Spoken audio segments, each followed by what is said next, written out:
Hello everybody and welcome back to this last video on rules of derivatives. So rules of derivatives part 6. To save some time, I'm going to I have already put down here my rules that I've been using over all this entire chapter on rules of derivatives, adding a few every time. The last one we put in here, let's merge here, let's take that away. The last one we actually used was this one. F of x to the n, the derivative of a function to the n, is bring the power in front, remind you of rule 4, and then subtract 1, remind you of rule 4. The difference, we got to multiply by what is called the derivative of the inside. We must multiply by the inside of the bracket prime. We're going to build on this again today, along with the later rules 9 and 10, the derivative of sine is cos, and the derivative of cos is negative sine. The other ones will, of course, come into play every now and then, but we're really starting to master them quite well, I believe.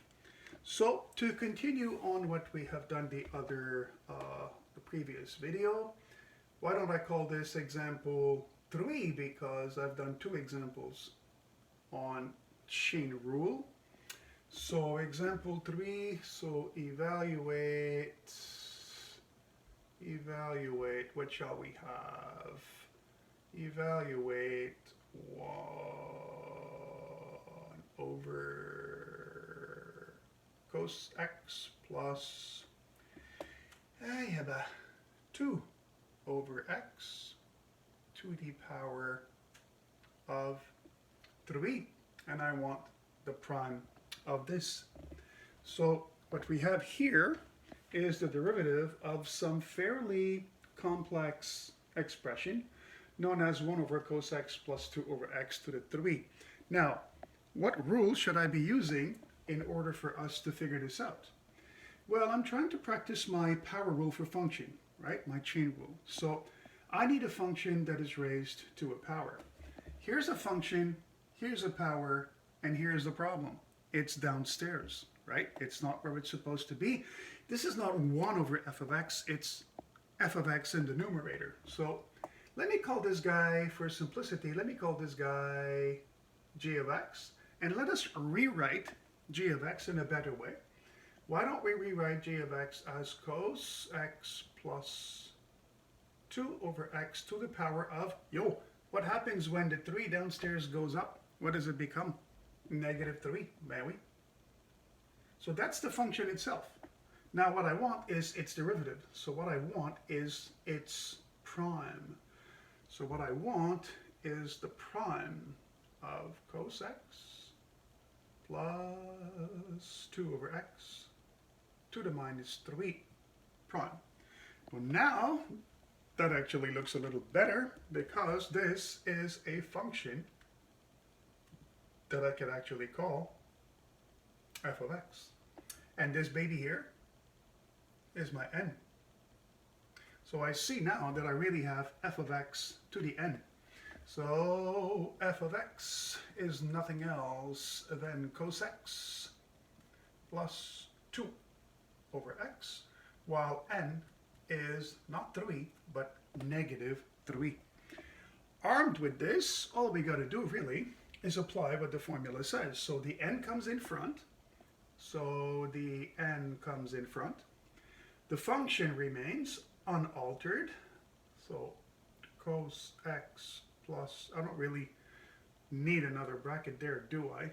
Cos x plus 2 over x, close the bracket, and the power is now n minus 1. So that's going to be minus 3 minus 1. Agreed? And now we're going to multiply this with the derivative of the inside. We're going to multiply this by the derivative of the inside.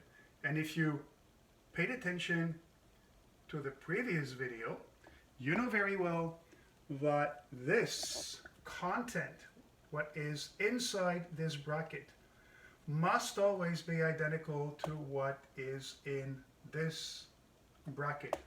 And here, they really are identical. So we are on the right track. Good. Okay. So what do we got? We got negative 3 I can use square or round brackets. I can use curly brackets. I can use any freaking brackets that we want. Well, that's cos x plus 2 over x to the power of negative 4 now. And then I need to figure out this. Well, I'm kind of happy I have my set of rules over here so I can relate. This is a sum of two functions. This is a sum of two functions. It's an f plus a g, so I can give the prime to each one. So here comes cos x prime, and here comes 2 over x, which I am going to write as 2 times x to the minus 1, right? I am not going to leave the x downstairs because I do not want to do a quotient rule unless I really have to. The quotient rule is the most bulky, the longest to apply. It's got a bulky numerator and the denominator squared. So if I can avoid the product rule, I'm sorry, the quotient rule, I will. So I brought the x up here in order to not to have to do the quotient rule. Let's see if I can avoid that. Negative 3, okay, that's cos x plus 2 over x to the minus 4. If you're wondering what am I going to do with the negative 4, will I leave it there? You know I won't, because I want my answers to have only positive brackets, positive powers to brackets. So this is just a temporary negative. We're not going to have that for very long. So this is minus sine x plus, how do I derive 2 times x to the minus 1? Well, I think rule 5 is the one that applies. So a constant times a function, take out the constant, derive the function. Okay, that's the rule. I obey. Take out the constant, derive the function. Good. I'm going to go over there here. So that's minus 3 cos x plus 2 over x to the moins 4 to multiply by minus sine x plus 2 times what? What is the derivative of x to the minus 1? Rule 4. X to the minus 1. Bring the minus 1, sorry, and subtract. Bring the minus 1 and subtract. Minus 1 will give us minus 2. All right, that could be my final answer. But your teacher is actually adamant about not leaving any negative exponents in an answer. So your teacher will give you full marks if you can give your teacher the following final answer. Final answer, I'm going to box it. Final answer, what will I get? I will get minus 3 times minus sine x minus 2 over x squared, because plus and minus is a minus, and x to the minus 2 goes down, and that power negative 4 comes down. Notice the negative 3 is not affected by the power negative 4. That's why it stays up.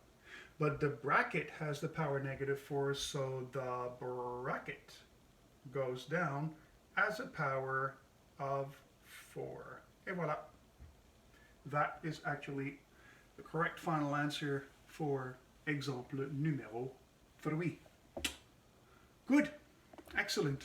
So we will get rid of this and move on with the next item on the material. So you know what? Let me keep this so that I can actually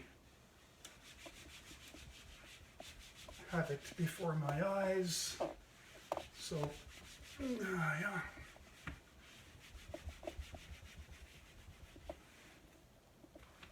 Good. Okay, now what? What do I have here? Okay, so the last 2 rules that we have to add to this for a long, long time, until I would say mid-November, is the following. So rule 12. Rule 12. So 2 new rules, and that's it for now for rules of derivatives. It's actually some sort of an extension of chain rule. It's the derivative of sine of a function. I'm going to call this the derivative of sine of u. All right, so that's a derivative of sine u. The derivative of sine u, oh, you're going to say, well, I already know that. In a sense, you do, because you know the derivative of sine x. What I'm doing here is I'm extending rule number 9, to sine of any function, not only x, so maybe like root x, or even like, I don't know, e to the x, well, not e to the x because we haven't seen its derivative yet, but any other function x squared plus 1 that we can think of. And the derivative of that would be the cos of u times u prime. So it is not unlike rule number 9, right? So the derivative of sine is cos. That's what we have here. The derivative of sine is cos. But here, the derivative of sine is cos times the derivative of what's inside the sine. And similarly, our last rule for a while, you can probably guess what I'm going to write down here. I'm going to write a generalization for the cosine rule. So the derivative of cosine u, and yeah, that's going to follow the model of rule 10. The derivative of cosine is minus sine, so the derivative of cosine is minus sine. But I have an inside that I did not have before, so I'm going to multiply this by the so-called derivative of the inside. U prime is the derivative of what is inside the sine function. Here too, u prime is the derivative of what is the inside of the cosine function. Hey, just like here, f prime was the derivative of what is inside the bracket to the power of n. So when we say derivative of the inside, it's really something that is quite typical of chain rule. Now before we go on, a little remark before we do some examples. Remark. It's a new rule, yes, but it does not obliterate the old rule. It doesn't cancel it. It's just something more general. Let me show you why. The derivative of sine x, according to our new rule. All right? What's the derivative of sine x according to our new rule? The derivative of sine u is cos u times u prime. My u is clearly x, so that should be cos of x times x prime, yes? Have I followed my general rule here for the derivative of sine u? Yeah, u is just x, but look, what is the derivative of x? The derivative of x is 1. So basically, this is just cos of x, because x prime is 1, so it's times 1. So as you can see, it's the same as rule 9. The derivative of sine x is cos x. But now, let me call that example 1. If I change the inside, if I don't have x anymore, say that I want to find the derivative of sine 2x. Oh well, that actually changes a little bit. Changes a little bit in the sense that I cannot apply rule 9 anymore. Rule 9 is about the derivative of sine x and nothing else. This is not x, this is 2x. So it's like sine of u. This is my u now. This is my u. So, rule 12, the derivative of sine u is what? Cos u times u prime. And what is the u? The u is 2x. The u is 2x. Easy derivative. Rule number 3, a constant times x is just the constant. Cos of 2x times 2. Final answer, I'll bring the 2 in front. It is simply more elegant. 2 cos 2x. And no, that cannot be simplified. The 2, in the sense that the 2 cannot come out and give you 4. The inside of the cosine, that is something that is carved in stone. It cannot be touched. We could use some trig identities to simplify that, but we're not going to go into this right now. If you want to box your answer, you may. That is the 10 on 10 answer for exemple numéro 1. Good. Let me erase this and give you like another example for this. Right? I'm going to leave my 2 rules here, which will eat up a lot of space on the board. So we're going to have to be concise in our writing. Okay. Exemple numéro 2. Exemple numéro 2. Evaluate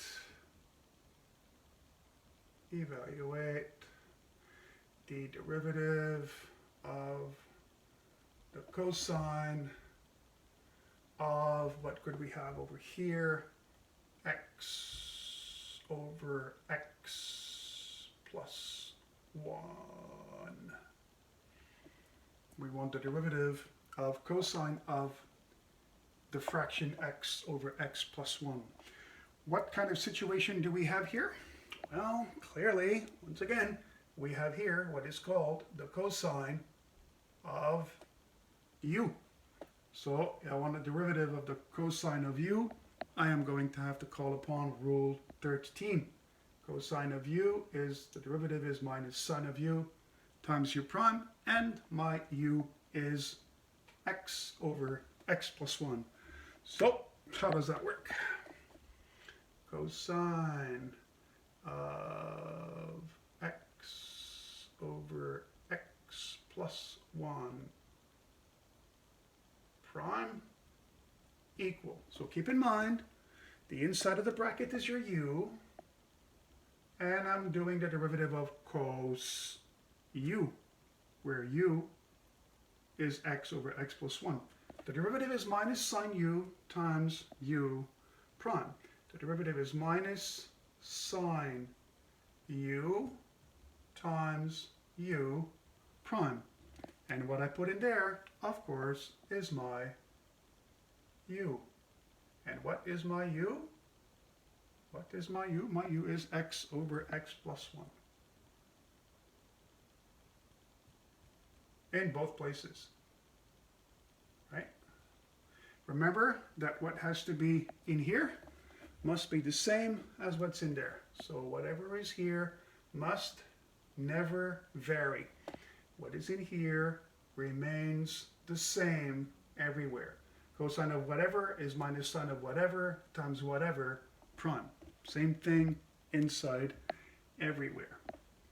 So that is minus sine of x over x plus 1. And this now, x over x plus 1, the derivative. Is there anything that I can do on this to avoid the quotient rule? Not really. I can bring this up, but it's going to be x plus 1 to the minus 1. Not going to be something simple. Not really simplifies my answer. Here, I truly have a very true quotient. I have to use the quotient rule, where the top is my f and the bottom is my g. Where the top is my f and the bottom is my g. So this is f and this guy is my g. So I have f over g. We're practicing our quotient rule here. So how does that go? The top prime times the bottom not prime. The top prime times the bottom not prime. Minus the top not prime and the bottom prime.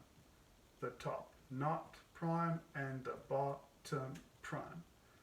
Over the bottom squared. So the bottom is g, so x plus 1 squared.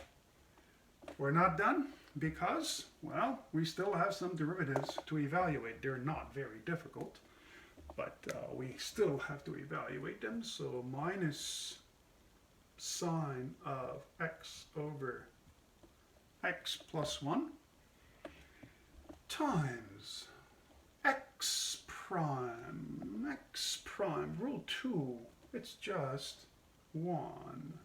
So 1 times x plus 1 minus x times, what's the derivative of x plus 1? I'm going to go slow here and do my rule 6 because it's an addition. So the prime goes to the first and the prime goes to the second. So I'm going to put a bigger bracket here and I'm going to put the prime to the first and the prime to the second. All of this over g squared, which is x plus 1 squared.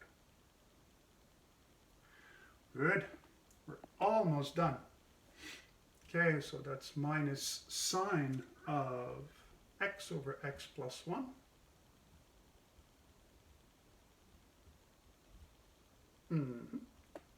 times, what do we got here? You know, let me move that to the left a little bit, if I may. Maximize the space on this extremely mini board. Minus x over x plus 1 times 1 times x plus 1, it's just x plus 1. And x prime is 1, and this is 0. So that's just 1 times x. So minus x times 1. That's all it is, isn't it? Because that's gone. 1 prime is 0, and x prime is 1. 1 plus 0 is just 1.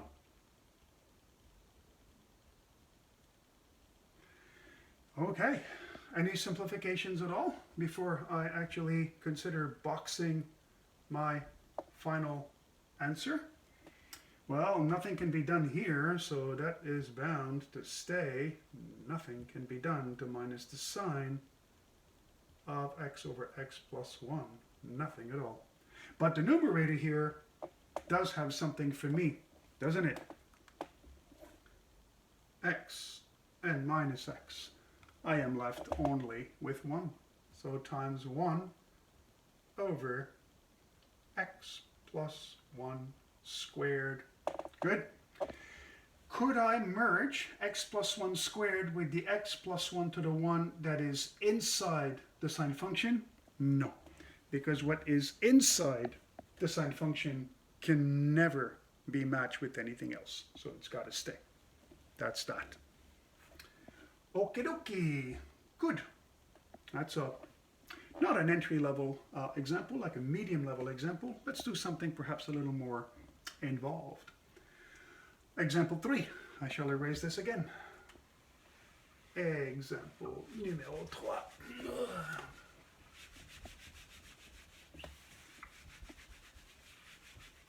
Okay.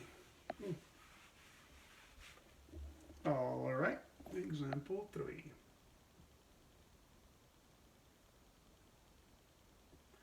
What could we have here? Oh, let's vary a little bit. Something that has a derivative, but it's not like, evaluate da da da da da. Find the slope of the tangent line.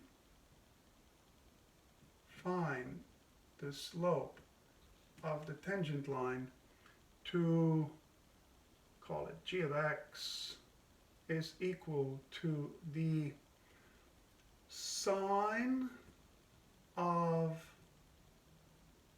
tan x. It's not sine times, it's the sine of. This is my u right here, right?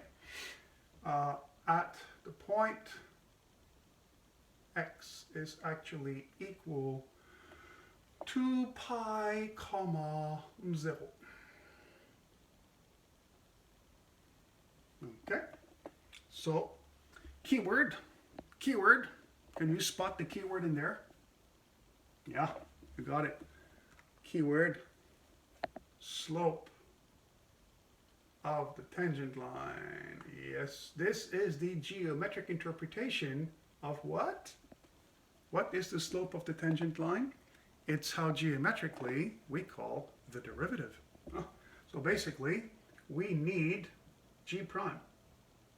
we need the slope of the tangent line. That means we need g prime. So we need the derivative of the sine of tan x. You will notice that this is the sine of u. This is the sine of u. So I am indeed once again applying my rule 12. Sine of u is cos of u times u prime. So g prime is cos of u, so cos of tan x times u prime, and u is tan, so times tan prime. You will notice, ladies and gentlemen, you will notice that what is inside here must always be the same as what is inside there. Key rule to every chain rule problem. Right, this is dealt with. Nothing for me to do here. And I believe we've done this before. Yes? I believe we've done this before. If we hadn't done this before, here's what we should be doing. Tan is sine over cos. But I'm going to put a little star next to this. It is done before. If you actually paid attention, took good notes with the previous video, you know that the derivative of sine over cos can be simplified to be what? Who remembers this? The derivative of tangent. Who remembers that? Secant squared. Oh, good for you if you remember that. Cos of tan x multiplied by secant squared. That, mesdames et messieurs, is g prime, and g prime is the slope of the tangent line. Yay! We found the slope of the tangent line. All we need to do now is apply the slope of the tangent line at the point pi 0. So the x value is pi, the x value is pi, and the y value is 0. There are no y's in here. I don't need to worry about the y value 0, but I do care about the x value being pi. So, again, I'll move over there. The slope of the tangent line, in this case, is g prime evaluated at pi. Well, this is the specific point at which we want to find the slope of the tangent line. So, that means what? It means cosine of the tan of pi times the secant squared of pi. What is that? Cosine of... Okay, my calculator is set in radians. So I go into the calculator, put in pi, and press tangent. I am going to get the cos of 0, because the tan of pi is the sine of pi, which is 0, over the cos of pi, which is minus 1. 0 over minus 1 is 0. Times, what is the secant squared of pi? Well, the cos of pi is negative 1. So it's 1 over negative 1 squared. So it's minus 1 squared. The cos of 0 is 1, and minus 1 squared is 1. The slope of the tangent line to this function at that point is 1. And that actually brings us very close to the conclusion to this video. I just want to do one last super quick example, very quick, 2 minutes. And that's going to be my example 4, so allow me to move on and do something extremely similar to that. What did we have here? We had sine of cos. Well, example 4, it's going to be evaluate sine. Well, let me write it down first. Evaluate not sine of tan, but sine x, tan x.